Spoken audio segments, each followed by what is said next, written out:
All right, it's the Carton Show. We got Cody Decker. We got Tim Hardaway. Here's a segment called Yeah, But. Very simple. You can follow along at home. Maybe you can play with your friends later tonight. You guys ready to rock and roll? Let's go. All right, let's start off with my main man, Patrick Mahomes. Okay, yeah. Patrick Mahomes is a Super Bowl champion 2 times. Yeah. He's a Super Bowl MVP and a league MVP, but he's never won a road playoff game. Can you really trust him to win one? Yeah. Yes. Yeah. He's never played in a home playoff, road playoff game. He's never won one either. But he never needed played. to. But that's not it. That's the other team's fault. Yeah, but how is he going to win one at MetLife Stadium in New Jersey this year to get to a Super Bowl when he's going to have to win a road playoff game against the Jets? Are you He's sure? never done it. Are you sure? You're asking Patty Mahomes sure? to do something he's never done before, fellas. Well, if you win at home, you got the home court advantage. Yes. Home field advantage. Yeah. Why you need to go on the road? Yeah, well, this year will be different. That's the whole point. That's very what you different. want it to be. Yeah, you're damn right. It's going to be very different when they go and play the Bills up in Mind Buffalo. you, I should mention that the New York Jets, since they built the dump that's known as MetLife Stadium, which they share with the New York Giants, have never had a home playoff game. Oh, wow. So this will be the first time. Yeah, but. Okay. Number 2. Yeah! Victor Wembanyama is the best prospect since LeBron. And yeah! He's 7'9" tall. And yeah! He's with the right franchise to develop a young player. Yes. But the guy can't make a 15-foot jump shot in practice without anybody playing defense. That's a bad pick. Come on, man. Again. He hasn't shot the ball in 10 days. How? Hasn't shot Here's the another ball one. in 10 Brick. days. Like I said before, when I got drafted, I didn't play like in 8 days. I wanted to play. I played and didn't do nothing for 2 or 3 games. I had to get my rhythm back. And Chris Mullin and Mitch Rich was looking at me like, we drafted this kid? We drafted this kid for what? Yeah. He Brick. can't shoot. But after I got it going, Yeah. I mean, this is nothing. This is embarrassing. No, it's what not. this is. No, it's not. He missed from the left side. He missed from the right side. He missed from 15. He missed from 23. All He missed NBA from players 5. could relate to this. They play I in don't the think NBA. so. I Michael think Jordan so. never missed that many shots in a row. You never knew. You LeBron never know. James never You missed never that many know. shots You in never a row. know. You never However, know. I should say that my dear friend. Wait for it. There's the dunk. Hey, he did it. And then he walks off the court. I've done enough here today. Tim Hardaway does have the NBA record. Yes. Most missed shots in a game without making one. Right. 0 for 17. My man. Hall of Famer. And he's in the Hall of Fame. Yeah, he is. That's And what we I'm won the talking about. game. And we won the game. Because of my quarterback. The dish. That's right. All right, number 3. Yeah, John Collins is a valuable rotation player. Yeah, he should flourish with the Utah Jazz. But he just got traded for Rudy Gay. And let's be honest, who knew that Rudy Gay was still in the NBA? Thought he retired. No, you didn't. Yes, Timmy. I did. He's what? Rudy Gay can still play.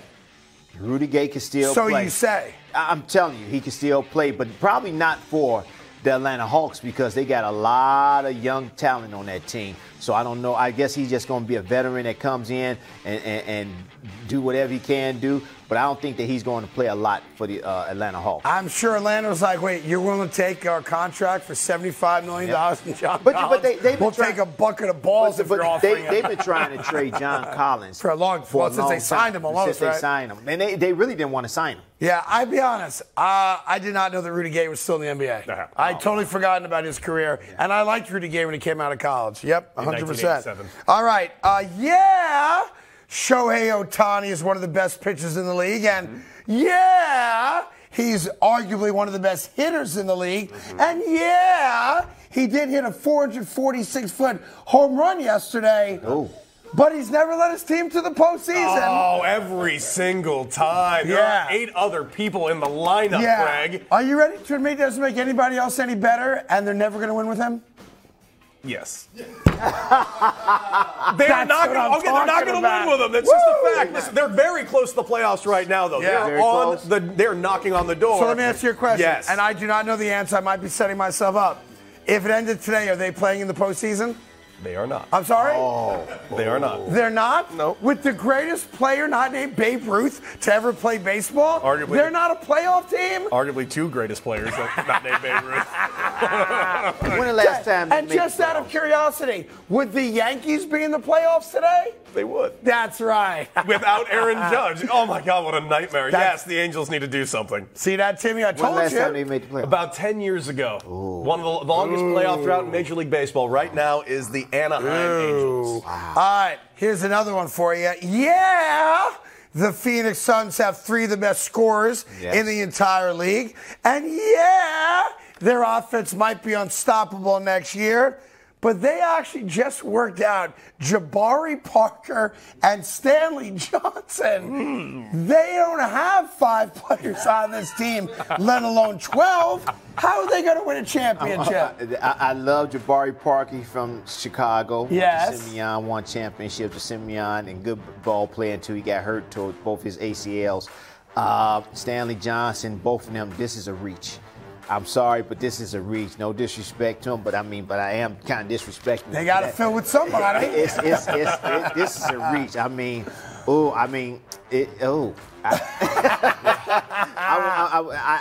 if you can't find anybody else to try. But that's where they are because of the cap problems. They got serious cap and all the money that's committed to those 3 guys and DeAndre Ayton, because he's making $35 million a year. They can only bring in guys who are going to make the minimum. Yeah, they got serious cap problems. Which, by the way, if you're Jabari Parker or Stanley Johnson, there's a chance you're out of the league if you don't have a team like Phoenix who can only afford to bring in, and I say this respectfully, minimum salary veterans. Yeah. This keeps their careers alive. And again, how many Americans make $3 million a year? It ain't a bad living. It's not a bad living. Right. You can live on $3 million. And they're going to play.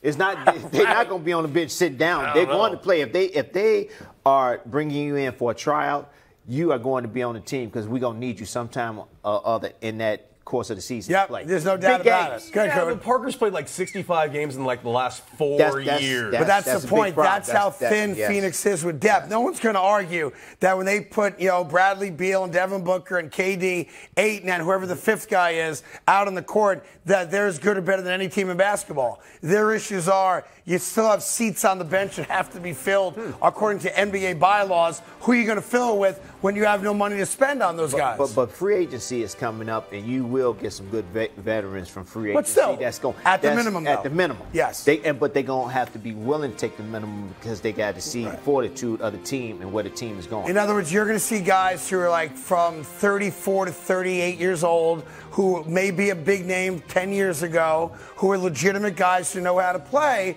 who are holding on to a career, and there's no other option. Right. Now, there's a lot to be said about those guys joining a team that have 3, maybe a 4th, stud player in an attempt to win a championship. Do not forget what the Miami Heat did this year. Yes. They got to an NBA final with 1.5 rock star players. Mm-hmm. It can be done, and that's what Phoenix ultimately is going to try to do. Well, 2 rock star players. Bam. 1.5. 2. Bam out of Bible. Bam's a little one-dimensional. No, Bam did a lot. He did, but a little one-dimensional. No. Little one-dimensional. He's got one move in the lane to spin. It doesn't matter about the move. It's about other things. Defense. I don't want Bam facing the basket with the ball, and neither do you. Everybody got to get better at something. Yes. Everybody got to get better at something else. Now, this summer, this tells him he got to get better at his mid-range jumper. Hey there. Thank you so much for watching The Carton Show. You can subscribe right here to get all the latest bits and segments from the show. And by the way, while you're at it, we have a lot of great shows on FS1, so check them out too.